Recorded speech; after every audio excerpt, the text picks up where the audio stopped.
Egyszer volt, hol nem volt, volt egyszer egy János nevű szegénycipész, aki nap mint nap szorgalmasan dolgozott. Az emberek jól megfizették a munkáját, ám mégsem tudott kilábalni a nyomorból.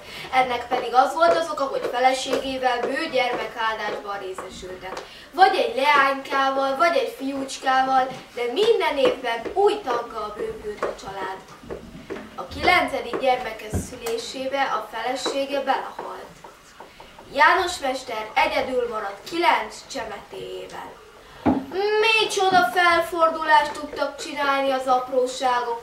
Ha kértek egy szelet kenyeret, mindjárt 9-et kell leszelni.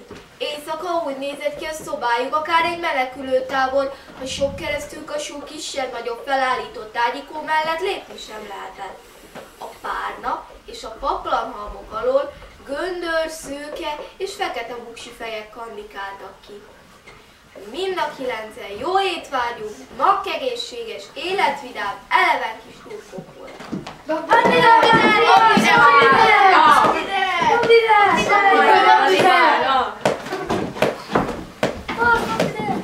Jó estét mindenkinek! Meghoztam a karácsonyfának valót. Jó estét!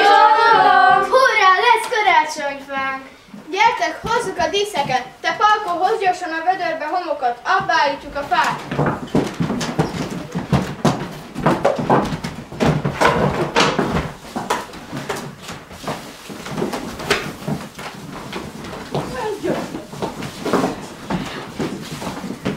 Gondoltam, örömet szerez nekik a fa, legalább lesz mit körbeálltok, amíg érezitek a karácsonyi dalokat. Nem is tudom, hogy köszönjem meg. Egész nap azon rágódtam, hogy ugyan mivel tudnak nekik örömet szerezni. És főleg akkor szomorodtam el nagyon, amikor megláttam a boltok kirakatait, bennük a temérdek színes játékot és incsiklandozó édességet. Ám hiába nyitottam ki a pénztárcámat, csak néhány garas árulálkodott benne. Pedig milyen szívesen meglettem volna a gyerekeimet. De hogy vegyek mind a 9-nek valamit? Hát igen, hogy mindegyiket megajándékozott, vagy egyiket sem. Megszakad a szívem, ha arra gondolok, hogy a legszükségesebb dolgokon kívül másra nem jut. Pannikának nagyon tetszett egy baba a kirakatban. Jancsi egy olyan falovat szeretne, amilyen a szomszédjuk Pistájának van. De végül is nem panaszkodom. Az a lényeg, hogy nagy szeretetben élünk, és egészségesek vagyunk, ami nem mindenkinek adatik meg. Látod? Ezért még sokan irigyelnek is. Na most már mennem kell, nekem is föl kell állítanom a karácsonyfát. Nézd, a tietek már el is készült. Még egyszer köszönöm. Viszlát! Jó estét! Elkészültetek? Igen! Tudjátok-e, milyen különleges a mai este? Igen, ma ünnepeljük Jézus Krisztus születése napját. Áldás és békesség honoljon e házban is. Áldás és békesség! És most következik a meglepetés. Egy új dalt tanítok nektek. Hurrá! Bár csak régen fölébredtem volna, látod, pajtás, most állottam talpra, már is csendül a fülembe angyalok mondása, hogy a Jézus most született rongyos istálóba. Már is csendül a fülembe angyalok mondása, hogy a Jézus most született rongyos istálóba. Bár csak régen fölébredtem volna, látod, pajtás, most állottam talpra, már is csendül a fülembe angyalok mondása, hogy a Jézus most született rongyos istálóba. Az első emeleten lakott a gazdagházi úr, aki nőtlen, gyermektelen, besavanyodott taglegényként élveget. Annyi pénze volt, hogy meg sem tudta számlálni.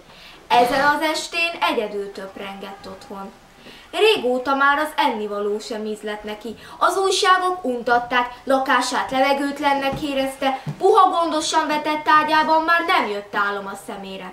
A földszintről beszűrődött hozzá a boldog gyereksereg újongó éneke. Bár csak régen fölébredtem volna, látod, pajtás, most állottam talpra, már is csendül a fülembe angyalok mondása, hogy a Jézus most született rongyos istálóba. Ez hallatlan! Hogy képzeli? Ettől az idegesítő lármától megfajdul a fejem. Most már aztán tényleg elég. Véget vetek ennek a csajnak.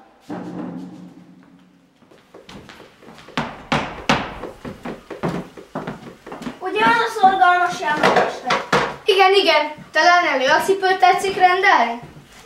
Nem cipőért jöttem. Mondja csak, sok gyermeke van önnek? Igen, hát azt lehet mondani. Kicsik, nagyok, vegyesen. Sok kis éhesszájnak kell lenni adnom. Igen, sok kis éhes száj. Ha énekelnek, visszhangzik az egész ház. Egyáltalán éneknek lehet ezt nevezni. Tudja mit? Adja nekem az egyik gyermekét. Jó iskolába járatnám, világ körüli útra vinném, igazi urat vagy hölgyet nevelnék belőle. Gondolja meg, egy kis éhes szájjal kevesen. Halljátok ezt? Igazi úr lehet valaki közületek. Micsoda szerencse! De kit válasszak? Kati, te nem mehetsz, mert te látod el a kisebbeket. Palkorra is szükségem van, hiszen ő segít nekem a ház körüli munkában. Júlcsival a legszebben. Panni és Jancsi meg még nagyon kicsi. Anna hasonlít legjobban az édesanyjára. Ő azért nem mehet. Ferike a legokosabb, ő egyedül is viszi még valamire. Rám még büszkék leszünk. Aztán Istvánra is szükségem van, hiszen csak őt érdekli egyedül a cipészmesterség. Kiveszi át majd a helyem, hogyha belőle urat faragnak. Erzsike, hogy adnálak oda, hogy te gyönyörű hangod nélkül nem ér semmit az énekünk? Uram, kérjen, amit akar, de a gyerekeimet nem adom. Tessék, itt van ez az 1000 pengő. Önöknek adom, csak egy kívánságomat teljesítsük. Ne énekeljenek többé. Ilyen boldog karácsony. Először a karácsonyfa, most pedig az 1000 pengő. Még soha nem volt ennyi pénzem, majd jól beosztjuk, hogy mindenkinek jusson valami apróság. Hurrá! Meghallja a házi úr. És csak énekelnünk nem szabad. De kell, hogy a Jézuska nem hozott ajándékot. Milyen jó lenne az ajándékokkal játszani. Én megetetném és elringatnám a babácskámat.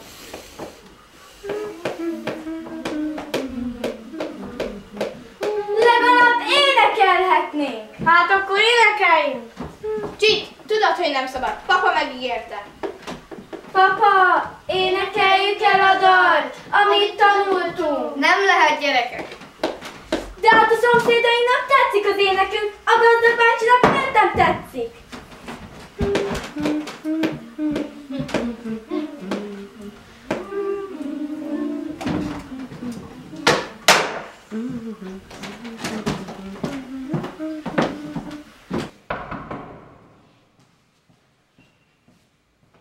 Uram, ne haragudjon rá. Inkább szegények maradunk, de énekelni fogunk. A szabadon szárnyaló énekszó drágább a világ valamennyi kincsénél. Hogy lehetnek ilyen boldogok ezek a szegények? Még az 1000 pengő sem kellett nekik. Mi lehet az, ami a pénznél is jobban boldog?